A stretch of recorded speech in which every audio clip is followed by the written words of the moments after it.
victim is, all of these kids. He has targeted specifically one boy in the classroom and consistently targeted him.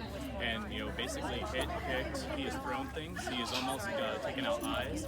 Miss BC, the teacher that's in question, basically, she specifically, is trying to help this kid. She has been very integral in trying to help out, get the supports for this kid, and there hasn't been the help from the district level or from the administration here to really help that kid. They truly need to help him. I feel horrible for him. I have an autistic daughter myself. I have gone through the same process, and this district is horrible at giving help. We should not be just getting an aid 2 weeks ago when this happened at the beginning of the year.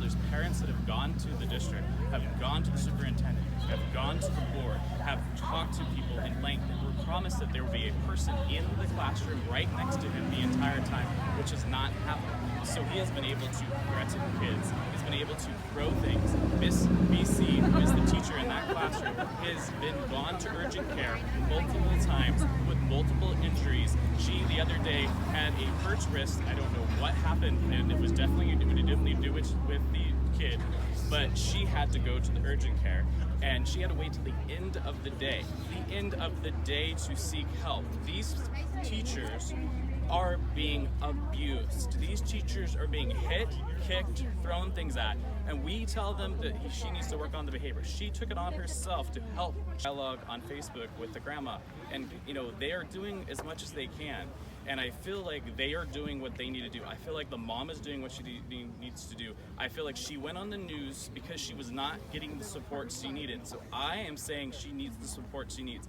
They need behavioral help. This school district does not help very easily. I had to do 3 advocates, 1 lawyer, a state complaint, talk to the board, and force the special ed director to talk to me before my daughter got any help that she needed.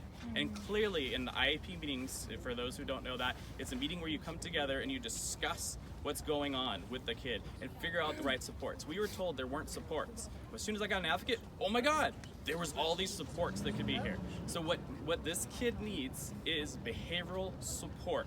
It's what I put on Facebook, and I am telling everybody here today.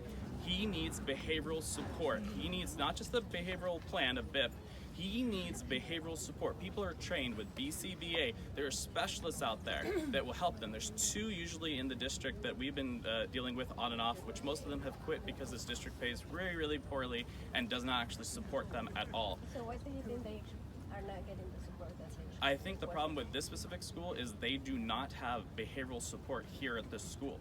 She will not agree to move him, which I understand totally. I have the same problem, because if she moves him, then she's not sure that she'll get any support at the new school. So that's the rub. Basically they're saying at this school you can't get behavioral help, but you got to put him in a special day class. Well, unfortunately nowadays with autism and all the things, people want to mainstream them. They want to keep them in the mainstream with regular classes. Who doesn't want to keep their kid in a regular class?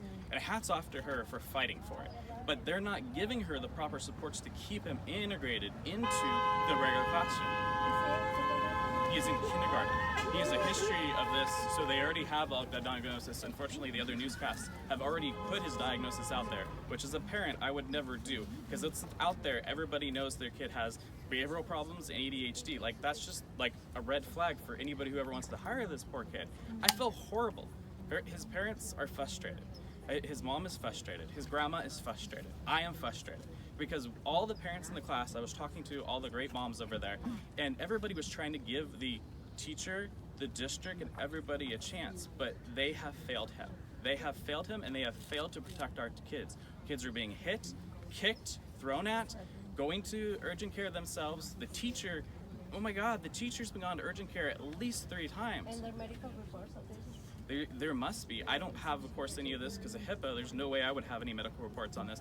But this, this teacher who's fighting hard has been hit and kicked and still gone to the classroom, still had a smile on her face, and still worked with this child. So what happened in this situation where she's supposed to be? I don't know. I was not there. I have yet to meet somebody who was actually in the classroom. All I can tell you is that this teacher is absolutely the best teacher in the world.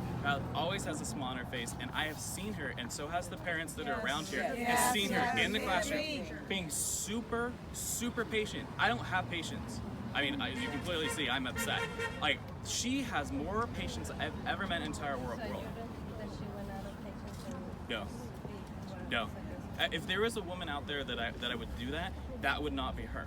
Like, you would, I mean, she literally was so patient and kind. She's literally getting things hurled at her, and she looks him in the eyes and said, "What's wrong? How can I help you? Okay, you need to not do this." And that's the tone of voice she used. Yeah. She didn't use the tone of voice that I would use, because I'd use the authority voice. She used the voice of, I'm sorry you're having difficulties. Can I help you? You know, she's not the type of person that yelled or screamed or any of that kind of stuff. And she was constantly calling the principal, constantly calling for help.